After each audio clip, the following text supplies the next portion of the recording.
Hello friends, good morning. Welcome back to my channel Arpita vlogs. আশা করি তোমরা ভালো আছো, সুস্থ আছো। আমিও বেশ ভালো আছি। আমার আর একটা নতুন ভিডিওতে তোমাদের অনেক অনেক স্বাগত জানাই। তো আমি দেখো সকালবেলা উঠে পড়েছি। এখন কিন্তু তেমনও একটা সকাল হয়নি। তোমরা দেখে হয়তো বুঝতেই পারছো যে এখনো পর্যন্ত আমাকে লাইট জ্বেলে তোমাদের সাথে ভিডিও করতে হচ্ছে। তা না হলে তোমরা দেখতেই পাবে না, এতটাও মানে দিনের আলো ফোটেনি। তো আমার শাশুড়ি একমাত্র উঠেছে আর আমি উঠেছি। আর সুজয় অনেকক্ষণ আগেই চলে গেছে, ও আছে ভাড়ায়। আমার ছেলে অন্যদিন ছাড়ে না বলে আমি উঠতে পারি না। তো আজকে আমার ছেলে যেহেতু ছেড়েছে, আমি তাড়াতাড়ি করে উঠে পড়লাম। আমার সত্যি কথা বলতে না, মনে হয় বাসি কাজগুলো যত সকাল সকাল হয়ে যায় তত যেন রিল্যাক্স লাগে, মানে নিজেকে অনেকটা বেশ পরিষ্কার পরিষ্কার লাগে। আর এই বাসি কাজগুলো যদি বেলা 12টা পর্যন্ত নিয়ে রগড়াতে হয়, আমার সত্যি খুব বিরক্ত লাগে। কিন্তু কি করবো বলো, সময় বিশেষে তো হয়েও যায় সেটা। তার কারণ ওই যে বললাম, ছোট ছেলে থাকলে যা হয়। আর আমার ছেলে প্রচণ্ডই দুষ্টু। আমি যে কোনো জায়গায় বসিয়ে দিয়ে বা কোনো খেলা দিয়ে ওকে যে একটু একটা কিছু কাজ করবো, তার উপায় নেই। ও কোনো খেলা নিয়েও খেলেই না। আমার ছেলে প্রচুর খেলা, কিন্তু কোনো খেলা নিয়ে খেলে না। যে কোনো খেলা নিয়ে একবার এদিক ওদিক উল্টে পাল্টে দেখবে বা ব্যাস হয়ে গেল। আর সেই খেলাটাকে ছুঁয়েও দেখবে না। তো শুধু বদমাইশি করবো, এইসব ধান্দা, ছুটে পালাবো, এইসব ধান্দা। তো ওকে যদি ও যদি ছোটে, তোমরা যত মানে পেছন থেকে যদি আমি ধরতে চাই, ও আরও বেশি করে ছোটে, এরকম ব্যাপার। তো চলো, তোমাদের সাথে কথা বলতে বলতে আমার তো এদিকে ঝাঁটপাট দেওয়া কমপ্লিট হয়ে গেছে, এদিকে আমার ঘরটাও মোছা কমপ্লিট হয়ে গেছে। আর এই ভিডিওতে আমি স্পিড হয়তো বাড়িয়েছি, কিন্তু আমার হাত তো সেই স্পিডেই কাজ করছে। মানে কি বলবো, আমার মনে হচ্ছে যেন আমি কতক্ষণে সব কিছু শেষ করে ফেলতে পারবো। মানে আমার ছেলে ওঠার আগে যেন আমি সব কিছু শেষ করে ফেলতে পারি। তার কারণ ছেলে উঠলে আর আমাকে কিচ্ছু করতে দেবে না। আর এগুলো পড়ে থাকে অনেকক্ষণ বেলা পর্যন্ত, আমার সেগুলো ভালোও লাগে না। তো আমার মনে হচ্ছে কি, আমার ছেলে ওঠার আগে আমি যেন শেষ করে ফেলতে পারি আমার কাজ কটা। আমি না করলে আমার বাড়িতে কেউ না কেউ করে দেয়, কিন্তু তবুও আমার ঘরটা তো থাকে, সেটা তো আমাকেই পরিষ্কার করতে হয়, তাই না? আর আমার সত্যি কথা বলতে, আমার নিজের ঘরটা আমার নিজেরই গুছিয়ে রাখতে ভালো লাগে। আমাকে হয়তো আমার কথাটা শুনলে অনেকে তোমরা খারাপ কমেন্ট করবে, কিন্তু বিশ্বাস করো, আমি আমার মনের কথাটাই বলছি তোমাদের সাথে। আমার নিজের ঘরটা না, আমার মনে হয় নিজের যদি নোংরা করেও রাখি তাতেও আমার শান্তি লাগে, কিন্তু অন্য কেউ গুছিয়ে রাখলে বা কারোর গোছানো, কারোর কিছু করা আমার কোনটা ভালো লাগে না, আমার পছন্দ হয় না।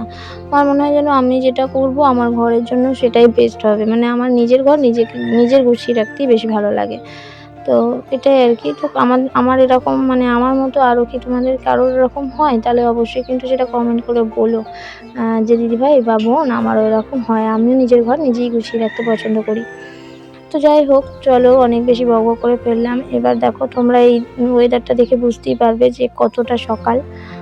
আজকে অনেকটাই ভোরবেলা উঠে পড়েছি। আমার ভোরবেলা উঠতে ভীষণ ভালো লাগে, কিন্তু ভোরবেলা ওই যে ছেলের জন্য ওঠা হয় না। নয়তো আমার যখন প্রেগনেন্সির আগে, যখন আমার ছেলে হয়নি, তখন আমি কিন্তু বিয়ের পর আমি এরকম ভোরে উঠেও কাজ করতাম।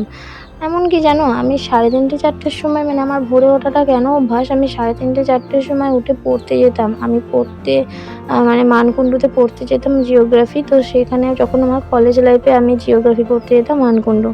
তো সেখানে আমাকে অনেকটাই ভোরে যেতে হতো। 4:30তে ফার্স্ট ট্রেন ধরতাম 4:30 তখন। তার জন্য বাড়ি থেকে আমাকে 3:30টায় বেরিয়ে যেতে হতো, আর ঘুম থেকে আমাকে 3টের সময় উঠতে হতো।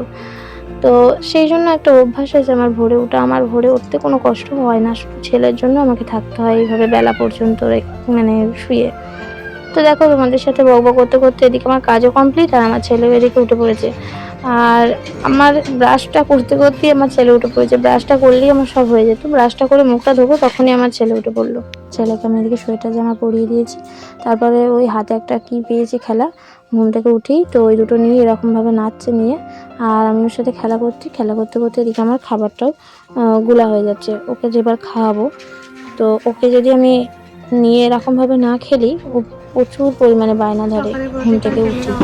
একবারে সন্ধ্যেবেলাতেই ক্যামেরা অন করলাম। আসলে সারাটা দিন একটু সময় পাইনি যে ক্যামেরা অন করে তোমাদের সাথে কিছু শেয়ার করবো বা তোমাদের সাথে কিছু দেখাবো বা কথা বলবো।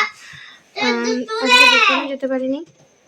আর আমার ছেলে সারাদিনে একটুও ঘুমায় না, যে কিছু করবো সেটাও হয় না। মানে আমি রীতিমতো এবারে একবার ওবারে একবার এই ছোটাছুটি করি।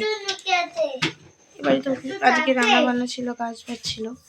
যাই হোক, তোমাদের সাথে তোমরা বুঝতেই পারবে, যারা ছোট বাচ্চার মা তারা বুঝতে পারবে কতটা বাচ্চা থাকলে চাপের ব্যাপার থাকে। তারপর ক্যামেরা করা, ভিডিও করা, মানে ভীষণ চাপ। তারপর ভিডিও দেওয়া, ভিডিও এডিট করা, সব কিছু তো আছেই। আমার অনলাইনের কাজ সব কিছুই আছে। আর অনলাইনের কাজ আমি 3 দিন দিতে পারিনি, যার জন্য আমি আজকে অনলাইনের কাজটাই আগে দিয়েছি। আর আমার ছেলে এত পরিমাণে দুষ্টু হয়েছে কি বলবো, আমি পাগল হয়ে যাচ্ছি।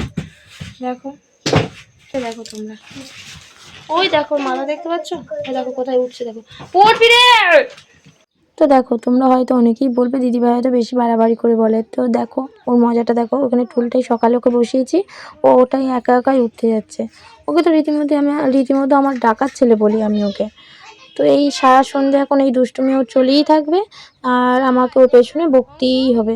তো চলো, ভিডিওটা ছোট হয়ে গেল বুঝতে পারছি, তো চলো এখানেই শেষ করলাম।